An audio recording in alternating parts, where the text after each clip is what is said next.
ओम गंग गणपते नमः। दोस्तों, आप सभी का मेरे इस यूट्यूब चैनल में हार्दिक स्वागत है।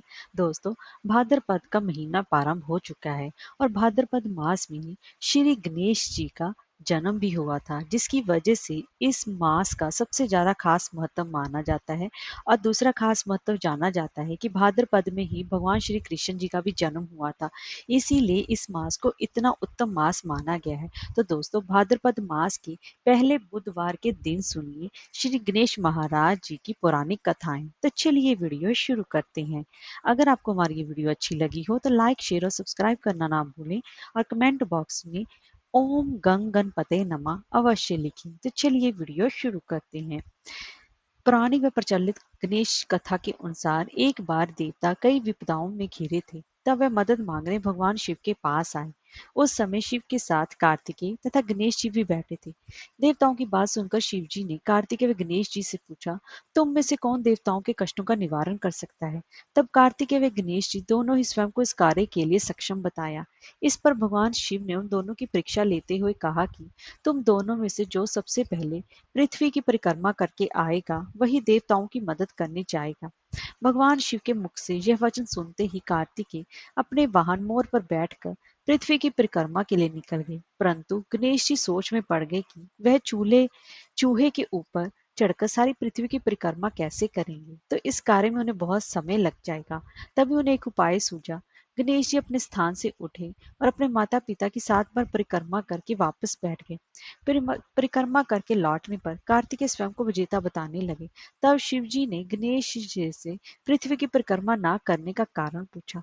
तब गणेश जी ने कहा, माता पिता के चरणों में ही समस्त लोक हैं। यह सुनकर भगवान शिव ने गणेश जी को देवताओं की संकट दूर करने की आज्ञा दी। इस प्रकार भगवान शिव ने गणेश जी को आशीर्वाद दिया कि चतुर्थी के दिन जो तुम्हारा पूजन करेगा और रात्रि में चंद्रमा को जो अर्घ देगा, उसके तीनों ताप यानी कि दैहिक ताप, दैविक ताप और भौतिक ताप भी दूर होंगे। इस व्रत को करने से व्रतधारी के सभी तरह के दुख दूर होंगे और उसे जीवन के भौतिक सुखों की प्राप्ति भी होगी। चारों तरफ से मनुष्य की सुख समृद्धि भी बढ़ेगी और पुत्र पौत्र आदि धन ऐश्वर्य की कमी भी नहीं रहेगी। तो अब मैं आपको दूसरी पौराणिक कथा श्रवण करवा रही हूँ।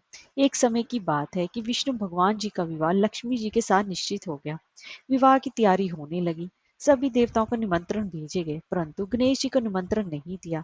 कारण जो भी रहा हो, अब भगवान विष्णु की बारात जाने का समय आ गया। सभी देवता अपनी पत्नियों के साथ विवाह समारोह में आए। उन सबने देखा कि गणेश जी कहीं भी दिखाई नहीं दे रहे हैं।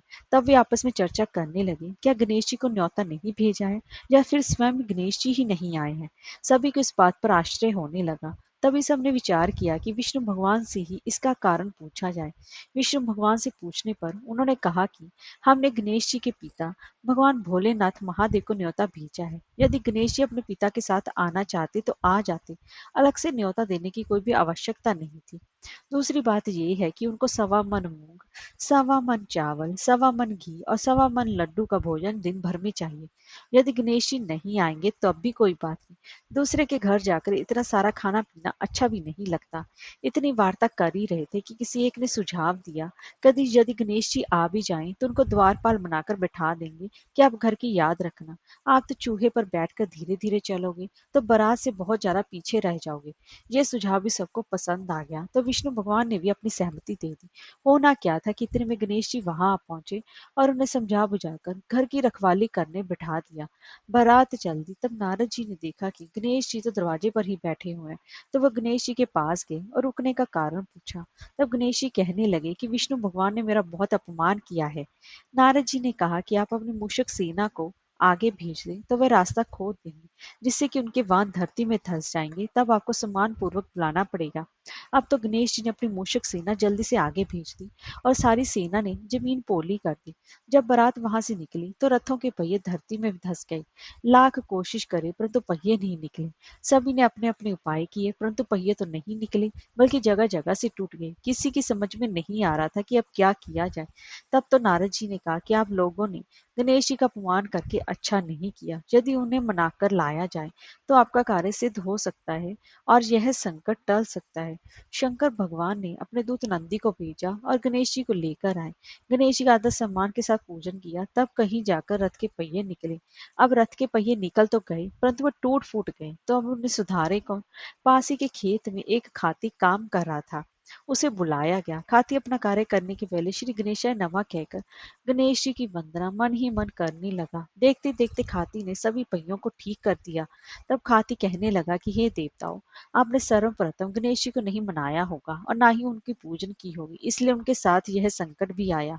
हम तो मूर्ख ज्ञानी हैं, फिर भी पहले गणेश जी को पूछते हैं, उनका ध्यान करते हैं। आप लोग तो देवता गण हैं, फिर भी आप गणेश जी को कैसे भूल गए? अब आप लोग भगवान श्री गणेश जी की जय बोलकर जाएं, तो आपके सब काम बन जाएंगे और कोई संकट भी नहीं आएगा। ऐसा कहते हुए बारात वहां से चल दी और विष्णु भगवान जी का लक्ष्मी जी के साथ विवाह संपन्न करा के सभी सकुशल घर लौट आए। हे गणेश जी महाराज, आपने विष्णु जी के जैसे कार्य सवारियों सभी के कार्य सिद्ध कीजिए। कहानी कहने वाले और सुनने वाले की सभी की मनोकामनाओं को पूर्ण कीजिएगा। अब मैं आपको तीसरी पौराणिक कथा श्रवण करवा रही हूँ। एक बुढ़िया माई रोज मिट्टी के गणेश जी की पूजा करती थी, लेकिन वो रोज गणेश जी की प्रतिमा बनाती और रोज ही गल जाते। उनके घर के सामने एक बार किसी सेठ जी का मकान बन रहा था। बुढ़िया माई ने मकान बनाने वाले कारीगरों से बोला, भाई, मेरे मिट्टी के बनाए गणेश जी रोज गल जाते हैं। आप मुझे पूजा के लिए पत्थर से एक गणेश जी बना दो, आपकी कृपा होगी। मकान बनाने वाला कारीगर बोला, माई, जितनी देर में हम तुम्हारे लिए गणेश जी बनाएंगे, उतनी देर में तो हम दीवार पूरी कर देंगे। बुढ़िया जी सुनकर दुखी मन से घर वापिस आ गई। दीवार पूरी करते करते शाम हो गई, लेकिन दीवार पूरी ना हो सकी और वो टेढ़ी ही रहने लगी। कारीगर जितनी बार दीवारें बनाई, उतनी बार वो टेढ़ी ही बनती गई। शाम को सेठ जी आए तो उन्होंने कहा, आज कुछ काम नहीं किया क्या? तब मकान बनाने वाला एक कारीगर सेठ जी के पास गया और उसने बुढ़िया वाली बात बताई। तब सेठ जी ने बुढ़िया माई के घर गए और उनसे कहा कि माई, हम तुम्हारी दीवार सीधी कर कर देंगे, तो हम तुम्हें एक सोने के गणेश जी बनाकर भी दे देंगे। तुम हमारी जो दीवार है उसको सीधी करवा दो। गणेश जी ने सुनते ही सेठ जी की दीवार सीधी कर दी। सेठ जी ने बुढ़िया को सोने के गणेश जी बनाकर दिए। हे गणेश जी महाराज, जैसे अपने सेठ जी की दीवारें सीधी करी, वैसे ही हमारे सभी कार्य सिद्ध करना। कहानी कहने वाले और सुनने वालों की सभी की मनोकामनाओं को पूर्ण करना। बोलिए गणेश महाराज जी की जय हो।